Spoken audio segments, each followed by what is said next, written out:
काय म्हणतात, आम्ही मतं विकत घेतोय आणि त्याच्यावर निवडून येतोय. म्हणजे तुमच्या मतावर हे निवडून येत अतिशय चुकीचं आहे. लोकांनी पैसे घेऊ नयेत, खानावळीत वगैरे जेवायला जाऊ नये, त्याने प्रामाणिकपणे मतदान करावं आणि उमेदवारांनी पण त्यांना पैसे वाटू नयेत.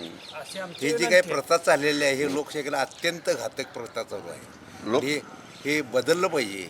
नाही. लोकशाहीची ही घातक घातक प्रथा पण ही आहे लोकशाहीची- आणि लोकशाही टिकणार नाही अशामुळे. ही लोकशाहीची घातक आणि लोकशाही म्हणायची कशाला, जर सामान्य माणसाला निवडणुकीला उभारता येत नसेल, श्रीमंतांनीच निवडणुका लढवायच्या आणि ती निवडून यायची त्यांनी, मग या लोकशाहीला अर्थ काय राहिला?